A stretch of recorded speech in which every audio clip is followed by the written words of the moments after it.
Hello, everyone. This is Jay Dobbins, your host of the Marvel DC Universe Fan Club. We're now at episode 274, and I'll be discussing one topic, which will be the X-Men's new allies planning to betray them. So, for those who don't know, as commander of SWORD, Abigail Brand prioritizes the well-being of Earth over mutants, and when Null attacks, her actions may prove it. Warning, spoilers ahead for SWORD issue number 2 from Al Ewing, and of course Valerio Schiti.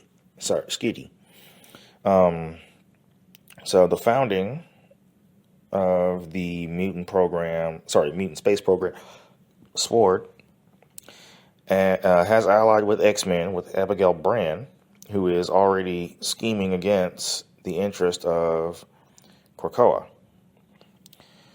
The dawn of X has made mutants working alongside enemies more common, but not any less perilous.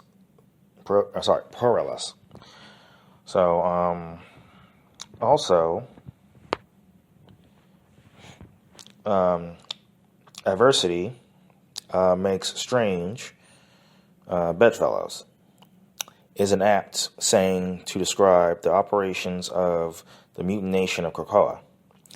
All mutants have been offered amnesty and sanctuary within the borders, including several beings who were once considered among the deadliest and most dangerous of foes. Mutants like Magneto, Mr. Sinister, and Apocalypse not only live in proximity with former opponents, but serve and contribute to the prosperity of their nation. No matter what crimes someone's past may hold, they have an opportunity to be valued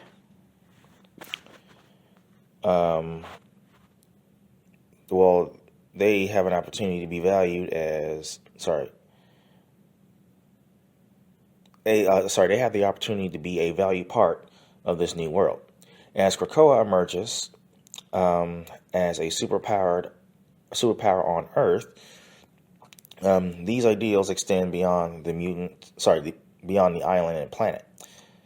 This results in mutants salvaging the peak space nation and reinstating SWORD under the command of Abigail Brand, another occasional adversary of the X-Men. As station commander of the Peak, Brand sees her role as working with, not for, Krakoa, and that distinction leaves room for betrayal. In SWORD, issue number 2, Commander Brand assesses the threat Null, symbiote god of the void, poses after fully enveloping the Earth in organic symbiote material. SWORD formulates responses to the dire situation, but one of Brand's measures is the mysterious Protocol V.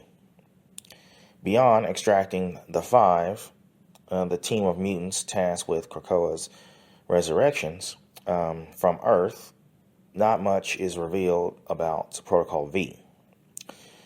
Brand uses Mentallo, a mutant she specifically recruited because he has no loyalty to Krakoa or the Quiet Council for the deed. Whatever her plan is horrific enough that she doesn't even dare speak it out loud, of course.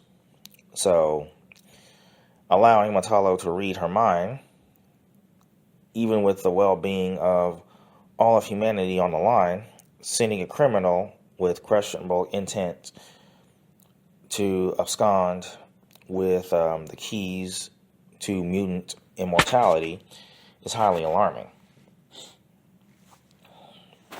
So, Commander Brand is notorious for doing absolutely anything necessary to accomplish the big picture mission of protecting Earth and its citizens. She first encountered the X-Men during their conflict with Ord of the Break World in Joss Whedon's Astonishing X-Men. She justified her role in the socially volatile recreation of a cure for the mutant condition to help avoid interplanetary war with the Black World. This willingness to extinguish the mutant gene for the benefit of Earth is even more striking considering she is a mutant herself. Hypocrite. That kind of brutal pragmatism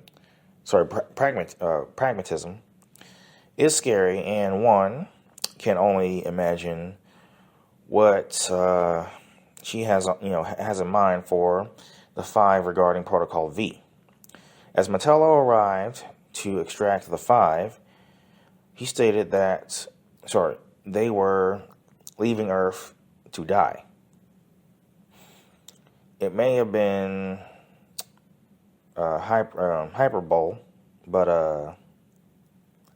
it's certainly not unimaginable for Brand to allow Earth to perish in an attempt to resurrect the planet after the King in Black is somehow dispatched. So mutants, the mutants of Marvel are not strangers to cooperating